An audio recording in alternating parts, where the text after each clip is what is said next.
Welcome back to Local Notes. I'm your host, Randy Prasad, where we cover all the four corners of Peel Region, everything about events, charities, fundraisers, and so much more. We're talking about Mississauga, Brampton, Caledon, everything you need to know what's happening right here in Peel Region. Speaking of Peel Region, one of the most important elements in development, no matter what stage in life you're in, is literacy. And we're going to talk about the Literacy Disability Association of Peel Region, and we're going to give you the 401 on that. Right now beside me, my esteemed guests, I'm so thrilled that you're here on board with us. He is the manager of community engagement for the Literacy Association, Disability Association of Peel Region. We got Unblind Timbin with us. Thank you so much for being here.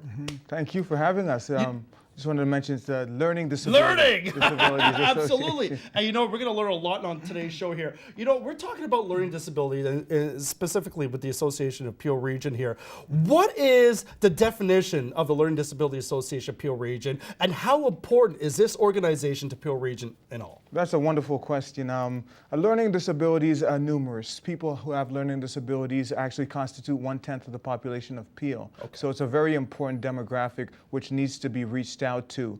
Learning disabilities really affect the way in which people process information. So they do not process information like a typical student might, a typical person in society. So they need different aptitudes in order to learn, different teaching methods. So what the learning disability does is it supports them with whatever learning method they need to use in order to make them fully accomplished and in order to enable them to learn as best as possible and to be successful. So we're here to support them, to advocate for them, and also to create programming for them so that they have alternatives so that they can learn as well, because they have the right to learn, and that's the main thing which we're promoting, their right to learn. Well, how do you measure what defines as a disability? Because there'll be people that are not interested in learning. There might be people that, you know, they go to school and they're like, well, I'm not really interested. And they might be judged as either incompetent or maybe flagged as a disability. We really don't know. How do you gauge the measuring stick that, you know what, this is a legitimate disability that needs to be addressed? That's a good question too. Well, we have diagnoses that are done, which basically test the individual to see how they learn, how they process the information. So then we can have results, whether they have dyslexia, whether they might suffer from dyscalculia, dysgraphia, which are different types of processing difficulties. So once the diagnosis has been done, then they can be classified as a learning disability. And once that is in place, then of course we have programs to meet their needs, to know specifically how to meet their needs. Now, when you have parents that are home and they're looking at their grades of their kids and whatnot, and they're like, well, you know what, my son or daughter could improve, or there's a lot of ways to go. At what point do they should make the determination that they should contact your organization if there's more help that needs to be involved outside of the help that is required at the academic level? Yeah, that's a good question too. What happens is that at school they should have the support they need to have a diagnostic done to see whether they require or whether they suffer from a learning disability. Right. Once they have that diagnostic done, then they can reach out to us and we'll be able to assist them. We don't only help people who have the diagnostic because there's a long waiting list in order to get a diagnosis. So we do help people who seem to have a problem. We tend to wait past the age of 6 because until the age of 6 they're still in a developmental stage, so we cannot really determine whether it's a learning disability or whether they're just, you know, out there being a child.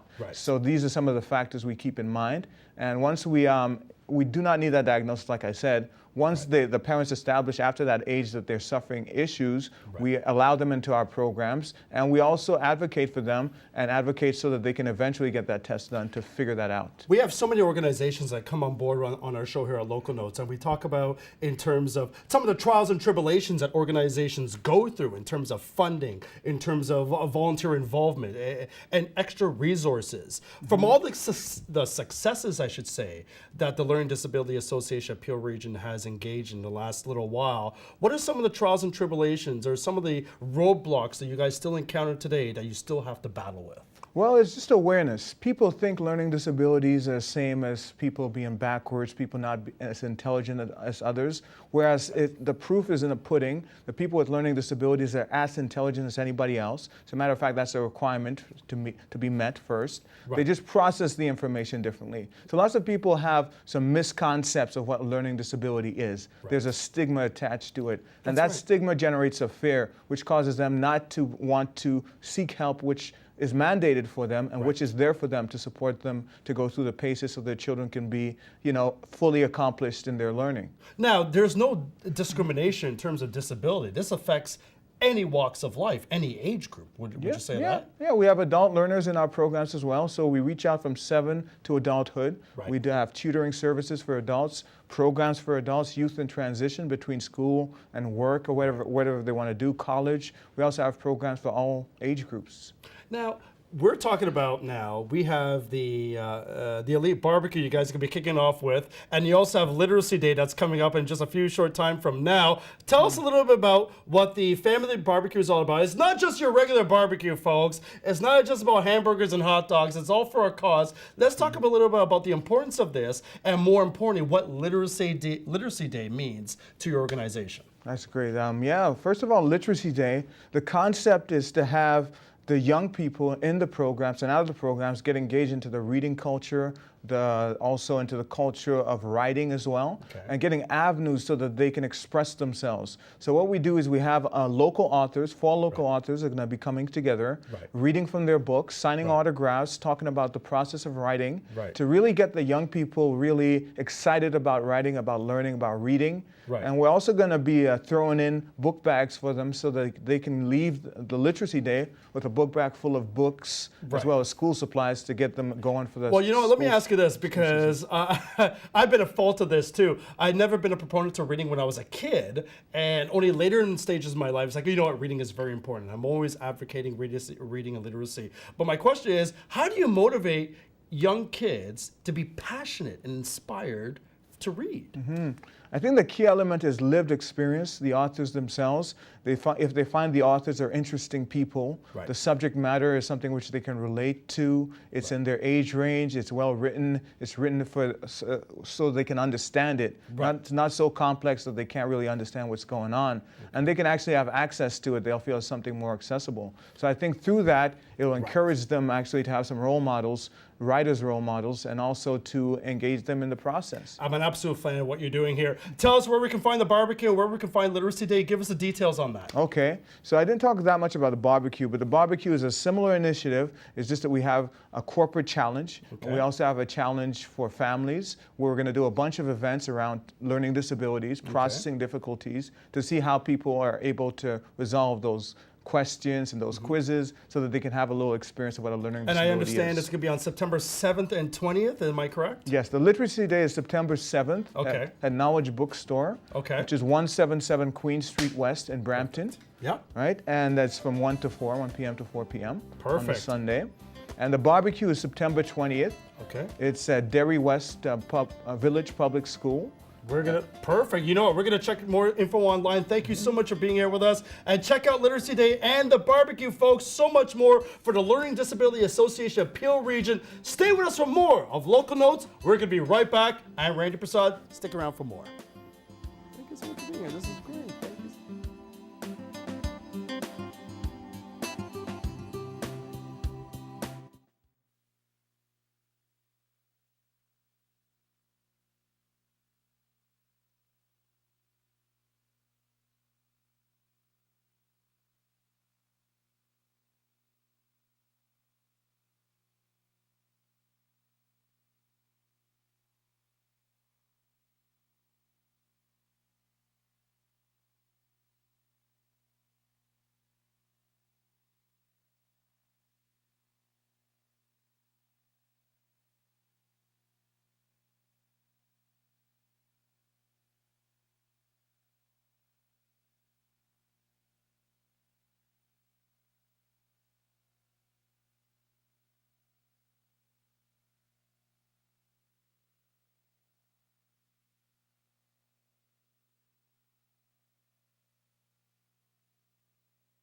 Welcome back to Local Notes. I'm your host, Randy Prasad, and what a huge undertaking that's going to be taking place at Celebration Square, August 29th and 30th.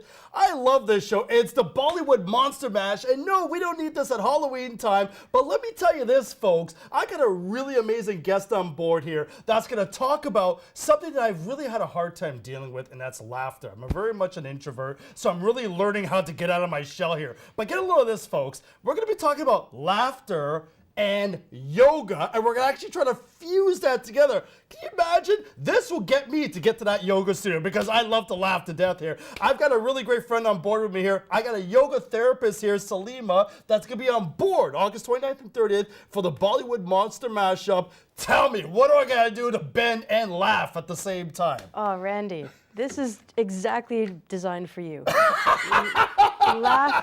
Laughing, clapping, and breathing. Simple, very simple combination of things.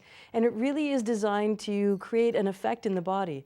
And as soon as your body shifts, your perception shift. Right. So it's a little bit of, let's say, a sneaky kind of practice because you're doing a laughing, clapping, and breathing, and all of a sudden you feel better. Because the last thing I do when I'm bending and doing yoga is laughing when I gotta do the downward dog or I've gotta do the bow and arrow. I'm like, I'm not laughing right now. I need a hip replacement. So where did the motivation that came from for infusing laughter? And what makes the laughter component so important to the yoga